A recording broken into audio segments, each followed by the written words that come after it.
Turf Talk with Drew Miller. On the third episode of Tiger Turf Talk, we hosted Chad Price of Carolina Green Sod Farm, based out of Charlotte, North Carolina. When you're talking about turf grass management, Chad Price is synonymous with one of the best in the industry. In the podcast, we discuss different aspects of his sod farm. We discuss the evolution of his sod farm and how it became a more specialty-based turf grass sod farm, pointed more towards the athletic fields of professional sports, where his other side of his company, with his field construction base, he discusses the different aspects of going to a job site, the different aspects outside of the turf industry that require much more specialized labor with pouring concrete, moving electrical work, understanding the different aspects to create a construction company that is tailor-made to sports turf management and constructing a field at a professional level. Chad shared with the kids the different stadiums that he's worked in, how far he's had to travel with certain sod. He explained the process from pulling the sod up on the sod farm in the early morning to ensure the cool weather so there was no anaerobic activity during the travel, having heat in the sod. And then when you arrive on the site and discussing how to properly lay it to ensure that the field is ready to play the next day. I want to send a huge shout out to Chad for coming on and teaching the kids about what it takes to run a sod farm and a field construction company. I'm so grateful for your time. This is such a great podcast with great content. We hope you all enjoyed this episode of Tiger Turf Talk.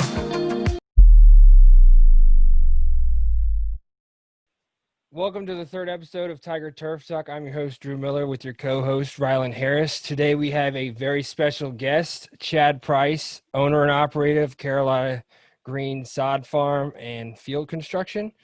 How you doing today, Chad? Hey, great, Drew. Thanks for having me. Of course, we want to thank you for coming on. We want to sort of start off. I remember very vividly of my time when I went down with my turf class down to Charlotte and saw the farm and everything, and just how immense it was and how amazing the whole operation was based off of the fields that you had and where they were going. I just wanted to sort of start off by asking where your turf grass journey started and how you sort of got to the point of owning a sod farm that has such an impact on the industry as a whole. Well, I grew up outside of Charlotte, North Carolina. That's where I live still, on a family farm. We raised row crops, corn, soybeans, small grain. My dad ran a seed cleaner, cleaning seed for the farmers, and also a poultry operation, a turkey farm. So there was lots of farming going on out there. I went to Virginia Tech thinking that I would go back and run the farm, and this was forever ago. This was like in the 1980s. So, think about that time. There was through the 70s and 80s a lot of inflation. Farming was based a lot on subsidies, and maybe that's still the case. But farming was basically down during those times, agricultural farming. So we also built sprayers. My uncle had a sprayer manufacturer business that did quite well. So when I got out of college, I really wasn't sure what I was going to do. And I ended up working with on the farm and working with the sprayer business sort of hand in hand. I started spraying lawns like a small lawn care company on the weekends, like a miniature True Green or whatever. And I built that to maybe 300 and some, not quite 400 customers. And I started spraying athletic fields as part of that. And I sort of realized there was no one really to build or renovate athletic fields. There really wasn't.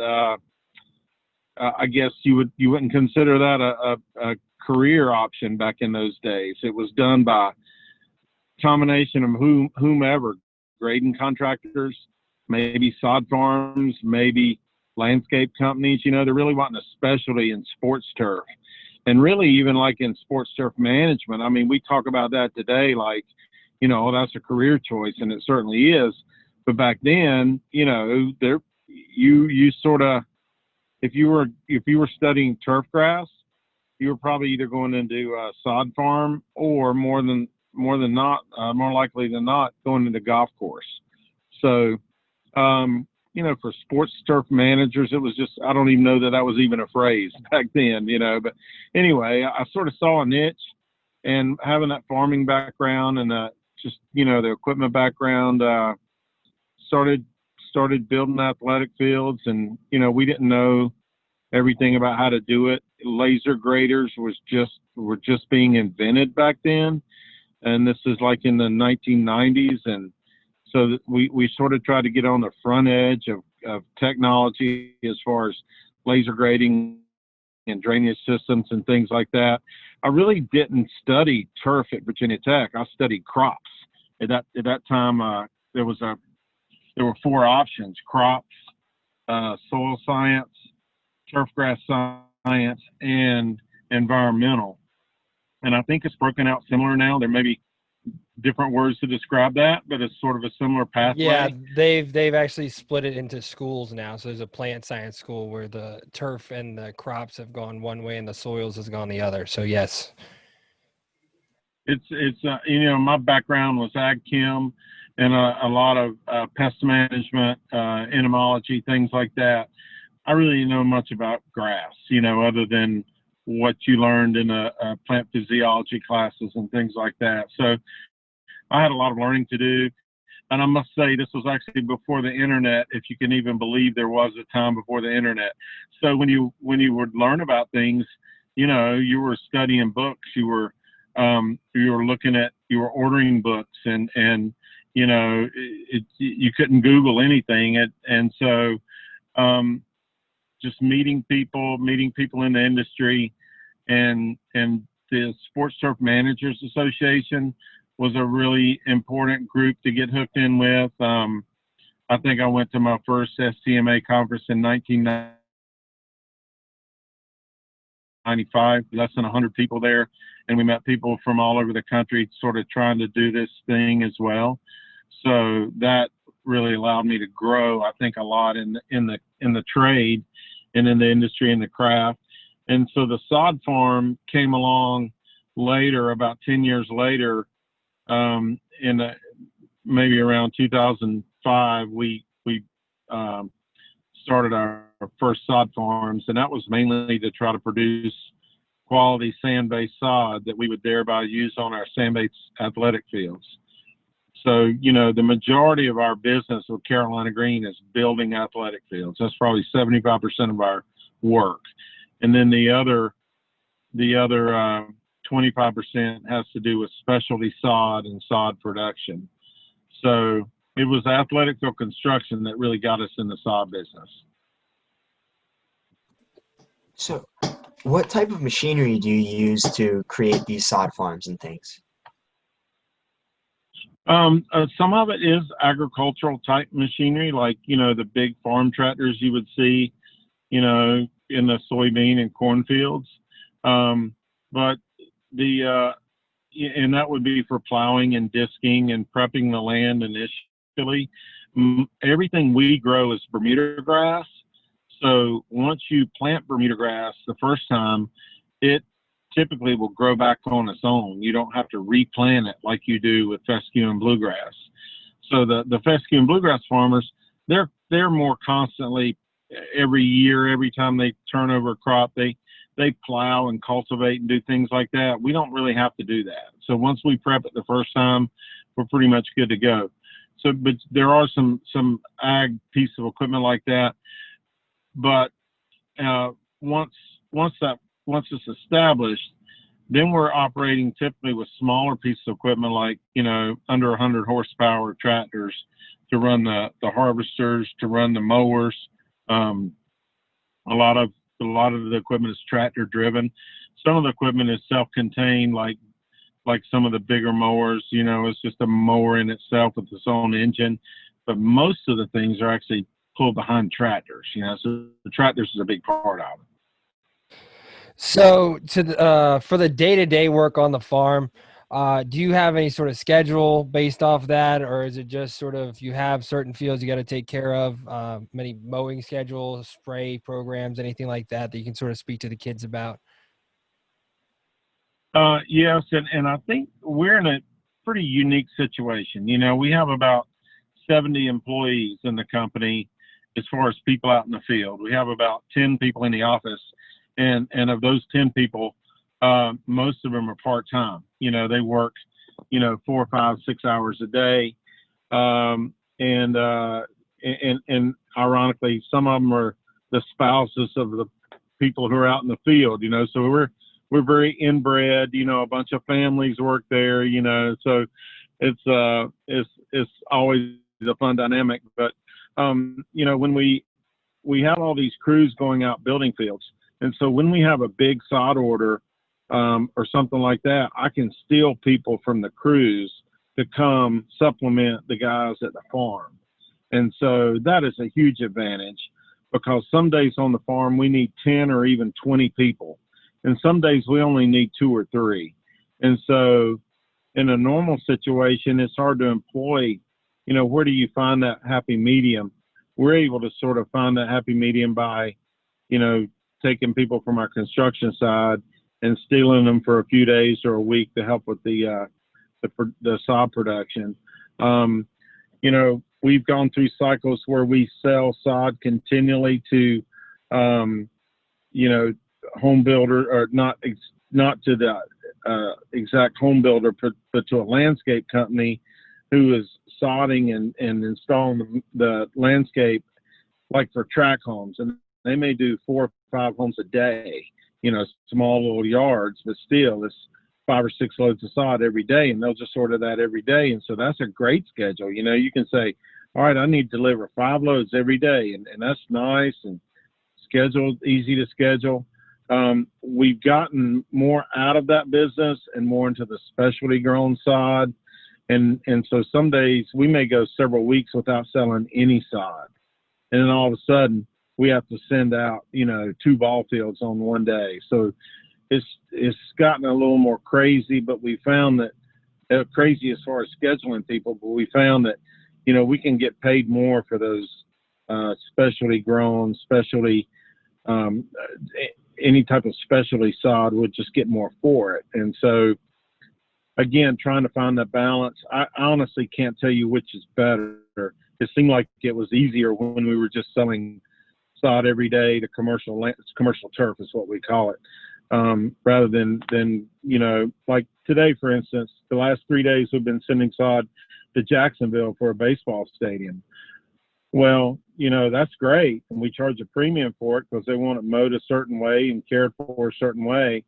But they're so picky with every little piece of grass, that there's always a challenge, So, but scheduling probably is the biggest challenge, and I think for a lot of farms it wouldn't work that way because, what you want is consistent labor, consistent schedule, and that's not really what we have here. But we're able to make up the difference by having construction crews that can help fill in the voids where we, are short on staff. One thing I'll mention about, and you saw this, Drew, when you were down there, we grow a lot of sod for the NFL on plastic, a thick, really thick grass called game on grass. And you grow it on plastic, it becomes root bound, and it's just really hard to tear apart. It's also very heavy. It's like 1.5 inches thick and weighs like 17 pounds per square foot. And that's the grass that you see when they put down, and you can play on it immediately. And so that's a big part of what we do. There again, that's not going out every day, not even every week. But when it does go out, they'll want a lot of it in a very short period of time. And it's usually over a weekend or on Thanksgiving Day or some crazy schedule that you really don't want to have to meet, but that's when they got to have it. So our people are pretty tolerant, knowing that, hey, if it's during football season, there's no telling what kind of crazy stuff we may be asked to do. For sure. And I know when I was in Pittsburgh, there was a full field resod after the state championship games at Thanksgiving for the playoffs. So completely understand what you're saying there. As you said, you're sort of going towards a specialty-based sod. What is sort of like the schedule, like planning-wise ahead for people who are going to have those orders? And how often do you get to work with those sports turf managers? Again, my former boss used to fly out to the sod farm up in Tuckahoe for the Kentucky Bluegrass. How often do they actually get to have a say in what you're doing management wise? Obviously, you said that they do have somewhat of a say, and that's how you charge them based off that information. Is it just every year somebody has a plan to have at least one field installed and you're going to have that field ready and prepared for the entire year? Or is it, again, sort of just crazy, kind of like throw it at you? You have to have the fields ready no matter what. Well, there's sort of been a progression over time to where we are now. When we first started, we were only producing maybe 3 or 4 fields at most a year. And so, it was pretty much first come, first serve. And it was a seller's market. We would sell out really quickly. So the NFL teams were really competing for our space, competing for our time. And there've been a few other people that have gotten into it over the last, we've been doing it about 11, almost 12 years now. And there've been a couple other companies gotten into it and trying to do it. And some with varying degrees of success, some are successful, some are not. It's a hard thing to do. And they ask you to do some hard, difficult schedules, like say, who wants to work on Thanksgiving or Christmas Eve? And sometimes we're asked to do those things. But we sort of in a pattern right now where early in the year, usually in March or April, when they get their schedules out, they will order grass. And they will put down a deposit on that grass. And it's a non-refundable deposit. And we will hold that grass for them for a certain time period. It's usually that calendar year or through January or something. And as the year goes through, if they find that they need more grass than what they've reserved, then we just try to accommodate if we can. There's no guarantee. If they also find that maybe they don't make the playoffs, and this happens all the time. One team makes it, another team doesn't, and so then that team may release their grass so I can sell it to someone else. And for every team that loses, there's usually another one that won, and guess what? Now they need the grass. So there's a lot of trading that goes on in the late season, like December, when the playoff season sort of starts to take shape. And for that reason, we also started another farm down in Texas to try to help us get grass to the Midwest a little easier, more easily. And I don't know, that's proven hard to manage because we're not there all the time. But I do have a manager who lives there all the time. But it's just difficult to service people out there when you don't have a full crew ready to go at a moment's notice. But most of the grass is contract grown. The deal's done in the early spring, and it is basically for that year. And if you need more grass, great. If you don't, free it up, and someone else will gladly take it, kind of thing. So you sort of spoke to it, and this is an industry-changing thing with the game on grass. Again, it's grown on plastic, and you said what's amazing about it to me is that it's literally like the day after you can get on 24 hours after and play a full NFL football game, perfect footing and everything like that. Where did the idea come from, and sort of how did it become such a big deal when it comes to sports turf managers in the industry? Well, I got the idea because I stole it from someone else, which is always the best way. Sounds like fast money, So the idea, there is actually a patent on this, and I think the patent has expired. But weirdly enough, the patent was for growing bent grass on sand, a very thin layer of sand for use in replacing golf greens. So really not the same application, a similar application, but not the same, nothing like to play football on. But that was the patent that was filed. I can't even remember the details of it now, but back in the 90s, I believe. And so that has since expired, I believe. And we thought about trying to patent our process, but there's so many loopholes and lawyers and things that you have to go through. And then all someone has to do is basically just sort of change something and they can patent it as well. So what we tried to do is we trademarked our product, Game on Grass.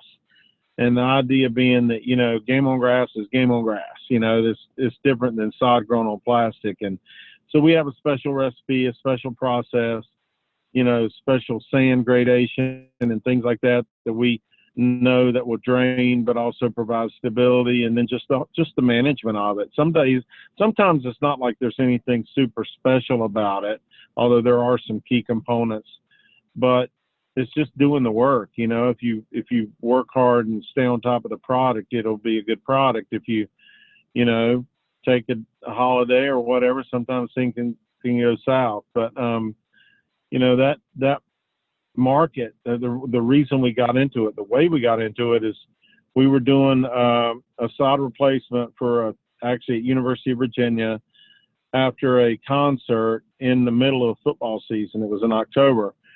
I can't remember whether it was U2 or the Rolling Stones. It was one of those two groups. I think it was they U2. Were playing there.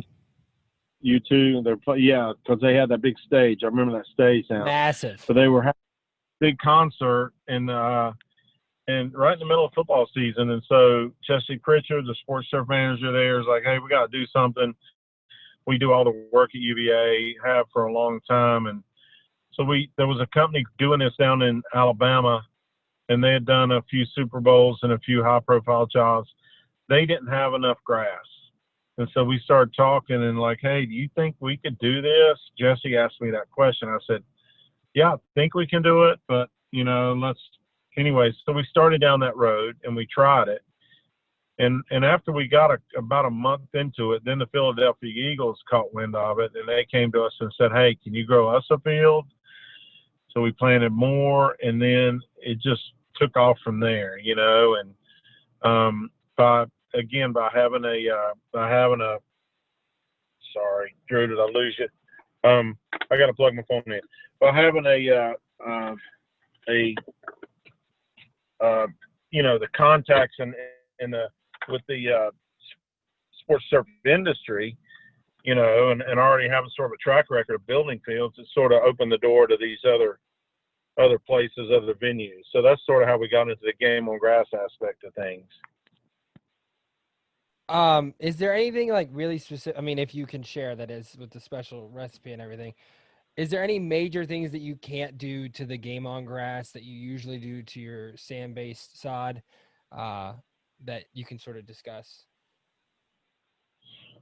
Well, I would say this, and I'll try to address your question, but in not such a roundabout way. But one thing that's very important to production of Game on Grass is that we start with a sand-based product, and that's what we found first. Before we even thought about growing Game on Grass, we were looking for a place, a soil type that was all sand, and that's really hard to find. If you think about where in Virginia or where in North Carolina, there are a few places, but not many. And so we found a really sandy spot in the edge of South Carolina, naturally occurring sand that almost exactly matched the USGA profile. Nothing would grow there.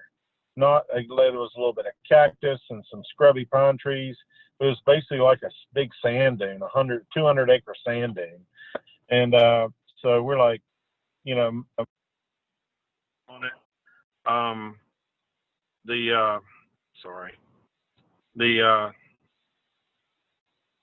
still there. Yep. The farmers didn't want it. So we ended up with that sand-based profile. And so that's key to the Game on Grass. And then we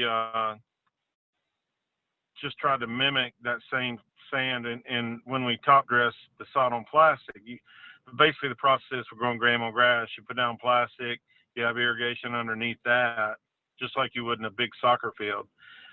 and you put down the sand base sod, then you top dress it with sand to build it up slowly over time. And so the sand that you add to it is very critical. All that has to match. And then when you take it and put it on a, Raven Stadium or FedEx Field or wherever, we send it to the Kansas City Chiefs, Dolphins, Jaguars, Panthers, Eagles. So when you put it on these sand-based profiles, it all has to drain vertically. It has to somewhat match their profile. And so it's nice to have it root in over time, but it's really not a requirement. And so back to your initial question, I think, is like, well, what things do we do that's different, or how do you have to treat it differently or whatever? Sometimes it's a challenge to get game on grass or any sod grown on plastic to want to root down into the existing field, the existing soil profile, because it's been growing in that 1.5 or 2 inches of its own layer. It's a thick mat. It really doesn't want to go anywhere else. It's happy there. And so fortunately it's heavy enough and thick enough, and it's in these big wide rolls where it doesn't have to root down to be stable. But if you can get it to root down, that just helps over time. So we encourage people when they put it down to either, solid tine it or bayonet tine it or air fry it somehow to poke a hole through that layer, through that 1.5 inches to sort of encourage the roots to grow down. And it's pretty cool to see that happen. You really see how the plant responds when you stick a blade into it, and then the roots just, go through that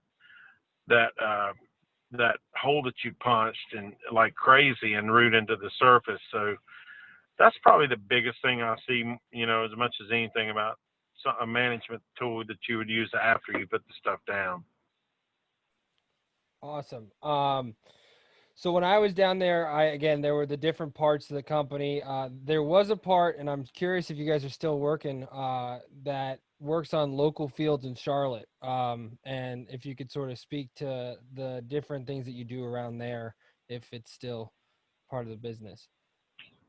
Was that on a maintenance side, or was that the hybrid grass we were working on? Do you recall? Maintenance, I believe, like local ball fields in Charlotte. I believe it was. Yeah. So we have we actually call it a maintenance division, and there's an agronomist. He's about ready to retire, so all you young professionals there looking for work, you need to call me. I got jobs for everybody. But this guy handles the maintenance side of our company. And there's probably about 150 schools that we take care of in some capacity. And that starts more locally, right? Because if we're going to fertilize a ball field, we're probably not going to travel to, Northern Virginia 6 hours to do that. Oh, come on. To put down a $300 application. I mean, we would, and sometimes we have to, but we with wouldn't the maintenance make you. side, it's smaller scopes of work, but you're there often, and we'll provide maintenance programs. I mean, we even do real mowing for some of these clients locally, but that's a really good part of our business, and that's really where things started. So if you're looking at, well, how do I get into this, and how do I want to run a business, and what can I do? Starting in the maintenance side is usually where it happens. Whether that's landscape or athletic fields or golf or whatever. You get in and you're starting to take care of the grass. You can, it takes a lot of equipment to do what we do. But again, a good way to start is with the maintenance side, because it's a little less equipment, and then slowly you just keep building it. It probably took me, I know it took me 5 years of being in business before we ever posted a profit. And my wife had a really good job, and she was making money, and she was paying all the bills, and every dollar that I made went right back into the company. And that was a very blessed situation for me to be in. After 10 years, she actually quit her job and came to work with Carolina Green. So now we work together. She's actually my boss. She makes more money than I do, and that's Seems so like she's in the charge right of it. setup. Seems like the right setup. Yeah, and we're a women-owned business, technically, and sometimes that helps. But she does run the company, and I'm the dirt. I tell people I'm the dirt guy. I run the grass and dirt part of it. She runs the financial part of it, and I'll tell you that's really where I was lacking. Another piece of advice I would throw out there is you got to have some business sense, and you got to have some business training. And I didn't have that. I think that one thing I see now more so with some of the programs that are out there is they do have some business, and finance, at least in some capacity in what you're doing. The agronomic part of it, you can learn. There's so many tools out there. There's so many people and ways and with just the information that we have access to, you can learn the agronomic side of it. The business side of it is more of a challenge. And so thank goodness, I actually married a great business partner, and she has taken this company to heights that we wouldn't have achieved otherwise.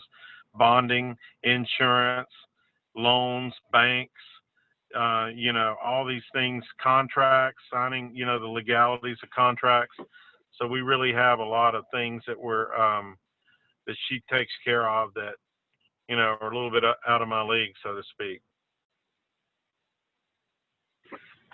So moving towards the field construction aspect of it, if you could sort of speak to sort of what the process is after you've had the contract come up a certain weekend and sort of renovate the entire field, sort of like what kind of staff comes along, how long does the process usually take? Is there a specific way of going about doing it? Because it truly is an amazing process, and I was lucky enough to have that experience up in Pittsburgh. It's completely different than managing a ball field, and it's just really cool to see all the aspects sort of come together at the end and have a field that you get to manage. So if you could sort of just talk about like the process where it comes to that point from the sod farm up to the field. Well, there's a lot of planning, of course, that goes into that.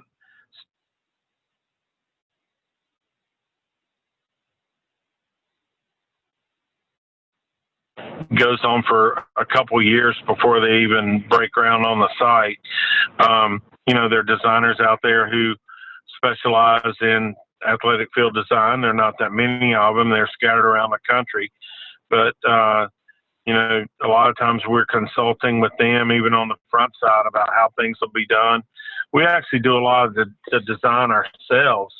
Carolina Green, we're a design build firm, and like all the work we do at University of Virginia, we design that work as well. So because we just know the specialty part of that trade. But, once you get a job and you've secured it, whether that's through public bid or through negotiated contracts, there's a permitting process, and we're dealing with water quality and water quantity and erosion control and those type things.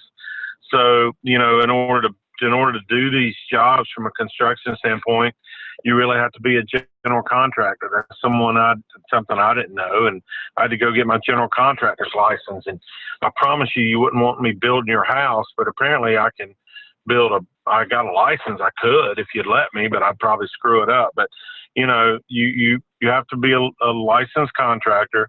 Then you have to be a licensed land disturber. That's a lot easier thing. You can do that online in the state of Virginia. They call them RLDs, registered land disturber. And any of you guys can do that.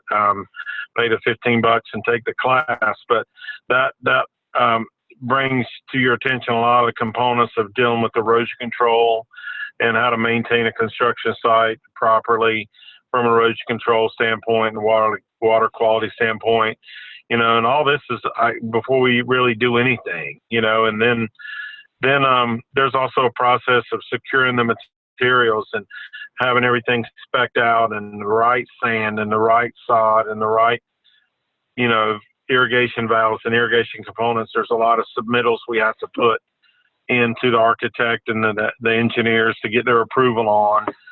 So, it's not uncommon for that to take, a couple months once we get to go ahead to do the job before we're really actually able to put a shovel in the ground, and that's what everyone's waiting on.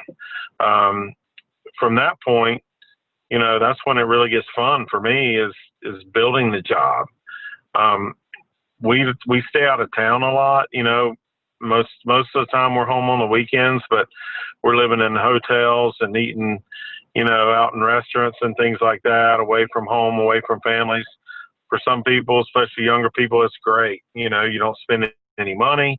You're living off the company, for all your food and your hotels and everything. But, that's the challenge as you get older and say you have a family, you really cut out for that lifestyle. But that's sort of what we do because we work in a pretty wide area. Those projects typically take, anywhere from 2 to 4 months.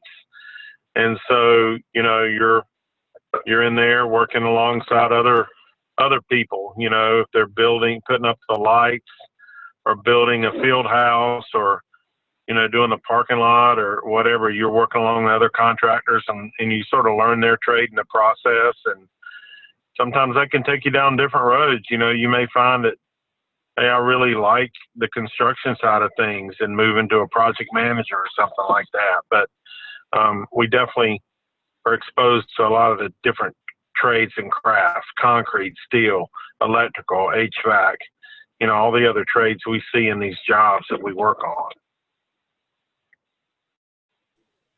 That's awesome.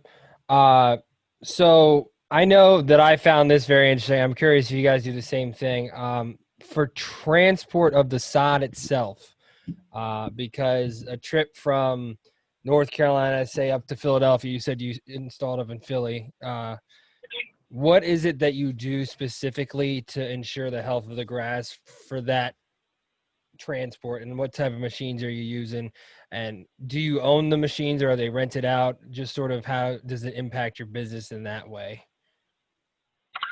We own all the equipment. We have to have multiple pieces of equipment to, a lot of times when we're harvesting this grass, we may be asked to put, 25 or 30 trucks on the road in a 24-hour period. And so we run in 2 machines and you need backup machines. So we usually have, double or triple or even quadruple, redundancy in a lot of these machines because if something breaks down, you can't stop. You just got to go to the next one and get back at it. As far as the harvest goes, the logistics is a nightmare. It's one of the hardest things we do. We want to harvest the grass when it's cool and doesn't have a lot of heat built up in it, because when you roll the grass up, it immediately starts a solid composting type process, an anaerobic process by which it's breaking down and turning yellow. And so, if it's really hot, like in the middle of summertime and we're sending it to New York or Miami or, we've sent it to Boston for some of the soccer overlays and to Kansas City and other places like that, to Texas A&M, 20 hours away, they can legally only drive 11 hours and then they got to take a 10-hour break and then they can drive 10 hours again. So, that's a big challenge. The trucking laws are pretty tough, and rightfully so. I mean, we want to be safe on the highways. And so getting truck drivers that understand how critical this delivery schedule is, harvesting it at the right time so there's less heat in the rolls, so the sod's better when it arrives. Sometimes we have to start harvest sod at 2 a.m. And if that's what we have to do, then that's what we do. But sometimes we put it in refrigerated trucks, and that helps some. It doesn't help. It's not like night and day, but it helps some. Sometimes at the wintertime, we sent sod to Kansas City for the playoffs last year, and it was like 2 degrees. So we had to put it in refrigerated trucks, but the refrigerator's not turned on, the heater's turned on, just so when the sod gets there, it's not frozen. We've had that happen before. Sod shows up and it's frozen to the deck of the trailer, and that's not good. So, the logistics of hauling the grass at the times we're asked to haul it is pretty crazy sometimes, and that's that's something that, we just had to figure out a way to get better at every job. And I think if you can deliver something like that, then that's how we get a lot of the work we do, by doing meeting some crazy delivery schedules and things like that, and trying to provide, the best quality product. Which is unbelievable. And I remember listening and hearing about it from the guys at Tuckahoe, and obviously when we were down there. I mean, what you guys do is just, I see it as impossible, but it's insane how much you guys do. And I know it's life-changing for guys at the level that can afford it. Was there ever a job that you really truly remember? Maybe it was not your favorite, but it was something that the weather had an impact that really was maybe something insane to actually get the job done in order for a crazy deadline where the weather wasn't supposed to be there and it happened for some reason. Was there ever a job that you really remember every moment of, if that makes sense? Well, there was actually a job that lasted for 2 years that comes to mind. And it was actually 2 years ago when it started, 3 years ago when it started. It was the University of North Carolina. And of course now University, the North Carolina Tar Heels, they have a natural grass field, and we rebuilt that. And, back about 5 years ago, well, they were doing a huge project where they were rebuilding all their practice facilities. So there was going to be a year where they wouldn't have any football practice fields. And so they decided, let's put in synthetic turf for 1 year, and so that we can practice on it and play on it and not tear it up. And their field manager there said, wait a minute, that's over $1 million for 1 year. We can put game on grass in for less than half that cost, or even a third of that cost, and still play on natural grass, because they wanted to play on natural grass. That, they feel is safer and all that. So we started, our challenge was to replace the grass on a Wednesday night, overnight, before they had their final walkthrough Thursday, and then a game on Saturday. So we were asked to basically replace the field in a 12-hour period in the middle of the night. And we were potentially prepared to do that for all 7 home games. We ended up only doing it 3 times. Excuse me, because the grass held up better than what they had, worst case, it wasn't worst case scenario, it's best case scenario. So, but we had some challenging nights where we would, you just work all night and then do the next morning, both at the farm and at the field, ripping it out, replacing it. We have a couple of videos on that. I don't know, maybe on our YouTube channel or something, you can see some of that going on. I know there's something too, a short one, Drew, about game on grass that may be interesting to show everybody what the process is like, harvesting and installing it. Y'all may look at that sometime. Casey Carrick, the field manager at UNC, I think has a video on the process they're talking about. Yeah, we're actually going to have him on the podcast too, so we're going to talk. Oh, yeah, that'll be great. He can talk about that. What was weird about that is we did it for the first year, and we're like, all right, cool, that was fun. Why do that again? That's great. But then the next year, the fields still weren't ready, so we had to do it the second year. But we weren't as prepared because they didn't think they needed it, so we didn't have enough grass, and we started scrambling, to make it happen. And then they got a new coach the following year, and he decided he wanted synthetic turf, so they put synthetic in anyway. I could not believe it. When I heard that was happening, I was like, you have got to be kidding me. Do you even know what happened the last 2 years, to make sure that this didn't happen? Yeah. But sort of diving into that, do you do artificial installs?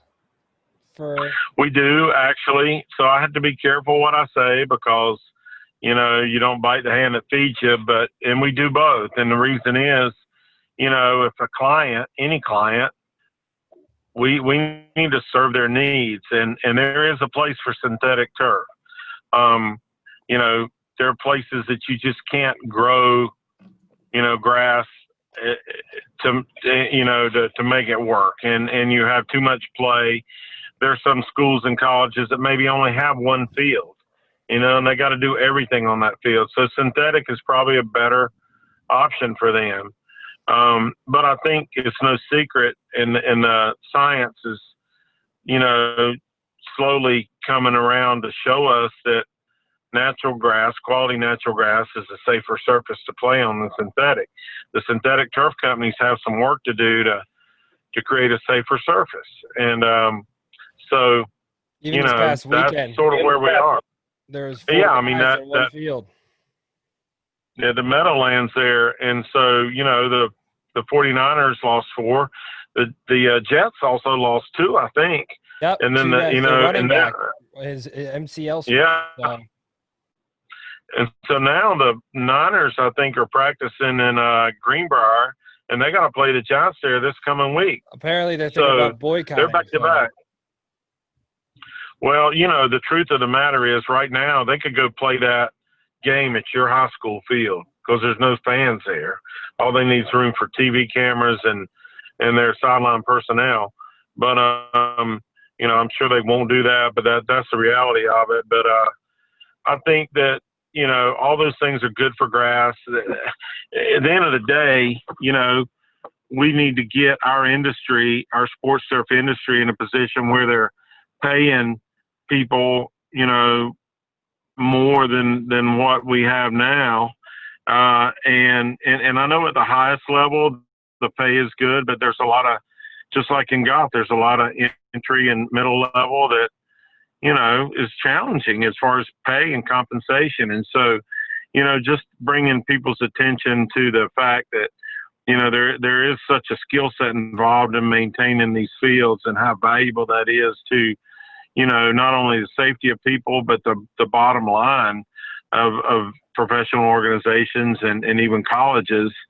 It affects so many people at so many different levels. So that's one thing I can see a big swing in it so far in the 30 years I've been doing this, but we're really just on the forefront of that, and showing that, hey, this is a very professional and technical industry that we're in, and the pay needs to match that as well. So I agree with you. And the way that I think about it, and I still don't understand why people don't think this way. You're investing millions and millions of dollars in these players, and you're asking people to work on the surfaces that keep these players playing so that you can make the money to pay those players. But if you're not providing a product where it's not a professional grade, which most stadiums, obviously there are, you're not keeping your investment safe. So why would you not invest in the area that needs it most, and I can't agree with you more on all that. I'm going to sort of shift the conversation a little bit. You've been a longtime member of the Sports Turf Managers Association, and you are always at the forefront of every conference that I've been to with your time, dedication, everything. How have you seen the sports turf industry impact your business, and how have you seen it sort of grown? You sort of talked to the fact that you were there when there was less than 100 people in 1995, and I'll be honest, I was born in 1995, believe it or not. Sort of how have you seen it grow and change over the years? It has grown and changed. There's still a constant though, and that constant is, you just have some really quality people there. It's so cool when if you're able to go to the national conference, it's not, they haven't made an official word yet, but I find it very hard to believe that there will be an in-face conference this January. It's in Palm Springs, California. They already changed. Golf is done, and I know that that's probably the decision they're going to make here in the next week or two. It's just difficult. But this next year in 22, so it always occurs like the third week of January, and in 2022, which will be a year and a half away, it's in Savannah, Georgia. So, you can make that drive. And that will be a cool spot, I think. If you ever have an opportunity to go, there's a lot of options and opportunities and ways to, make that happen if there's interest. But the people there are so genuine. You know, everybody's willing to help. That was just the thing I saw right off the bat. Anybody's available to help in any way possible, share ideas, you know, make contacts, learn other people in the industry that can help you, meet your peers from other parts of the country and even other parts of the world now. And so the information is huge.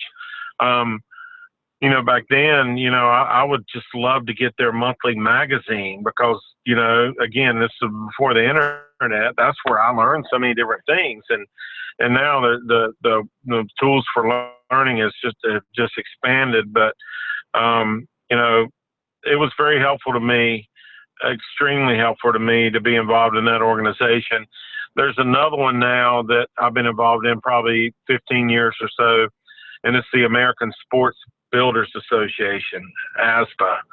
And it's just for field builders, you know, and that's, again, a professional organization, same type, you know, objective and mentality. There's a certification process for certified field builders. There's also a certification process with certified sports field managers through the STMA. So that's always something to sort of achieve or strive towards. But those are two great associations. Most of you guys probably couldn't be part of the Field Builders Association, but you could follow and yeah. But they have a manual, a big manual that you can buy. We use some of it. We use some of it for teaching, just to sort of show them like the drainage aspects of the fields and whatnot, and just how much actually goes into it, you know. So yeah, definitely a great resource. That's a good tool. But you know, any of those people in that association are like myself are usually minded such that, you know, willing to help and you know, available to try to help guide and make some good decisions when you have construction opportunities or challenges.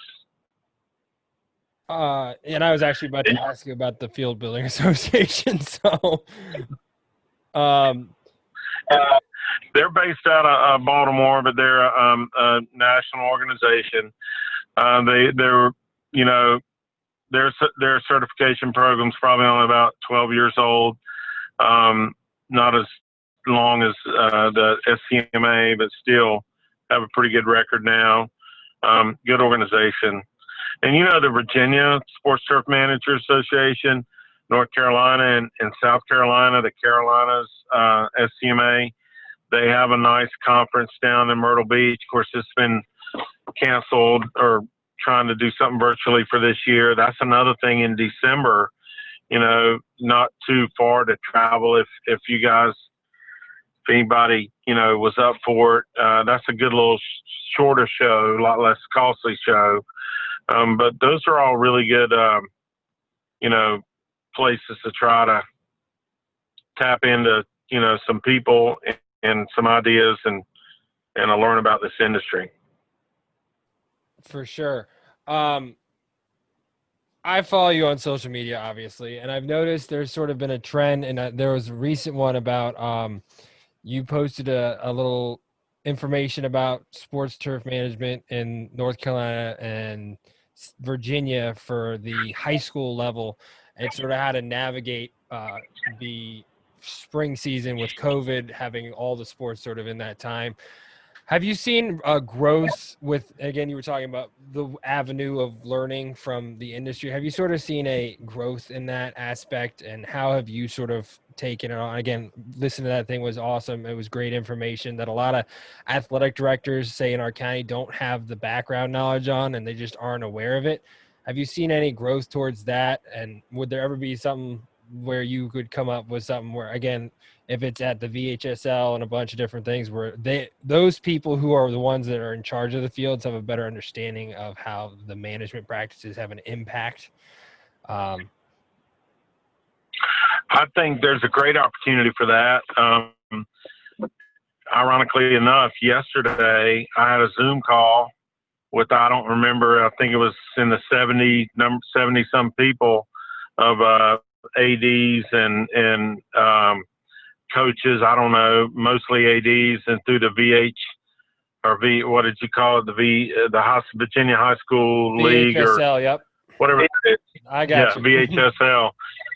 So somebody called me from that organization, and they had a superintendent out in a county, Essex County, Eastern Shore, but not out there in the peninsula, on the whatever. Right at the edge. On the west side. Yeah, on the edge out there. So I went and talked with them, but and that sort of opened the door. And then I contacted and said, look, I'm doing this little podcast, or whatever you want to call it, a little I don't know whatever you would call that. Podcast is right. It's perfect. And I just thought, because we have the same schedule in North Carolina as you guys do in Virginia high schools, where they're pushing everything back to the spring, and so it's a game changer, for how you manage your field. So they had this thing yesterday, and all these ADs were on there, and they had a lot of good questions, and I'm trying to answer questions that are coming up on the bottom of the screen. I don't know what I'm doing, and I am not as versed in all the this as you are, or the what I see people who do it well. I'm just sort of trying to hang on, but there is a big need, and it's sort of brought to our attention. It's like, hey, Carolina Green could do this, monthly or whatever. We could host things like that. We could try to make it available to people to, have these discussions, and just it's worth investing the time to do that, and it just helps elevate everyone's game, and spend the money wisely. Maybe more importantly, just bring attention to the fact that these are important things that, are worth the effort and the financing to do well, from a safety standpoint, it just makes good fiscal sense to take care of these facilities. And when we're putting people in a situation, they always play football in the fall, right? And who knows? The outcome of this may be that, hey, maybe it may be better to play some of these sports in the spring, or adjust these schedules somewhat. But we had a good call yesterday. They had a lot of really good questions, mainly about overseeding rye. And I've had several calls today from people who are on that call. So it's definitely something that I think there's a need for, I think that if I somehow could pitch it to STMA, there could be a membership for athletic directors. So they're not really sports turf managers, but in a sense, when they take on a job, they realize that, oh, wow, I have to take care of these fields, but I have no background in it. So sort of like a idea to have information readily available to them, sort of help them through all that. But we're going to start wrapping it up, and I just want to see if you have any words of advice for the kids just sort of entering the world of turf grass, or any future they have, any words of wisdom that you could give them. Well, again, I really didn't know I was going to be doing this when I started, and it's been a great thing for me. I really love what I do. I would say some jobs you get into, you may have to work for less pay than you think than you're worth. You may have to start at a level that you're not real crazy about financially, but do your best job. It's easy to get recognized and sort of noticed if you're going over and above, if you're being attentive to your work. I mean, I can't tell you what that's worth for me being an employer, just focusing on the job at hand, even if it seems like a menial job, because it's the little things that are really important, and being on time, showing up, and just having a good attitude, even though sometimes it sucks what we're doing. It's hard, but that's the challenge that a lot of people really, enjoy. And then to see the product of your efforts, right there in front of you, when you put on a good surface and you really have a great looking field or whatever it is, that's where the payoff is. And, it's great to be seen on TV with some of our work. That's awesome. But it's also great to go to a high school game and just know that you completely turn that field around in a year or a month or 2 years or whatever. So the small things probably make the biggest difference. Attention to detail, taking a job. You can learn something from every single job. Even if you're not getting paid a dime, you can learn something, and it all adds up to really who you are and what you're worth down the road. You get something out of every task, really.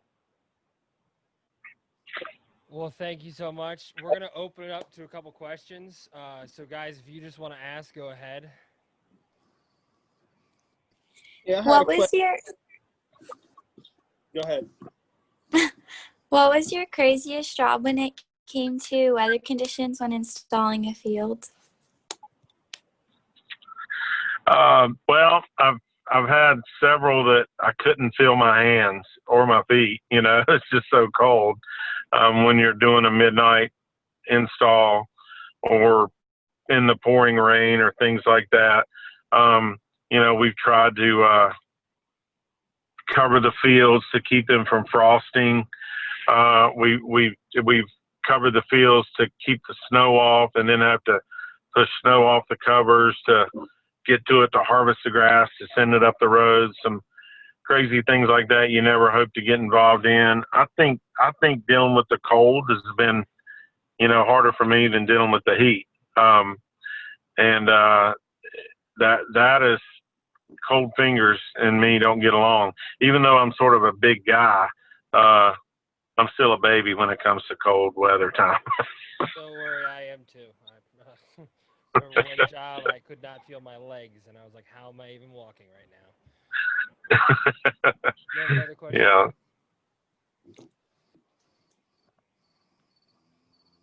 I had a question for your employees and people that work for you. What are some degrees that they have or you require for them to work for you, and are they 2-year or 4-year degrees, or does it really make a difference?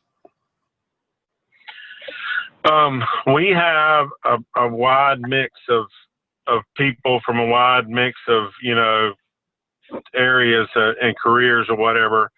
I would say we have some definitely some 2-year turf people and some 4-year turf people. I can think of 4 right now in the company, 5 that have turf degrees. Most of them have, since we are primarily a construction company, a lot of them, just have a high school degree, and they've worked in the industry somewhere, bricklayers, carpenters, grading contractors, worked on grading crews. My son got a degree in psychology, and I asked him, what are you going to do with that? And he said he was going to read people's minds. And I said, well, that may be pretty good then if you can actually do that. But now he's working for us. Solid. Yeah. Yeah. Now he's working for us. And I look at that, at what he's learned and it all applies. There again, you can learn the craft. You can learn the craft when you're with people who are doing and applying the craft. You can learn the agronomics. It definitely is a big advantage to have that knowledge. But you can also learn it on the job. We have some Hispanic people that work with us, and they're some of the best workers. And we have one guy, he came from Cuba, and he tells tales of stuff to what it was like to live in Cuba. It's crazy. But, they learn the craft, and the common denominator there is working hard, being part of a team, being on time, showing up, trying to do your job as best you can, and being part of the solution rather than part of the problem. And if you carry that attitude, hey, I'm looking to hire anybody with that attitude. I don't care if you never got out of the 8th grade, that I'm not trying to play down the importance of education, because I could not do this job unless I had gotten that degree from Virginia Tech, no question in my mind.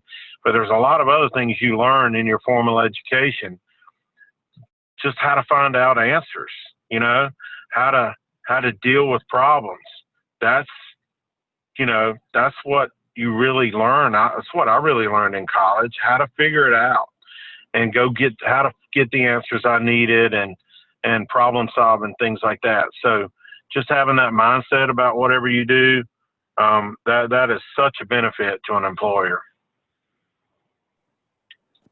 Thank you. Next question, guys.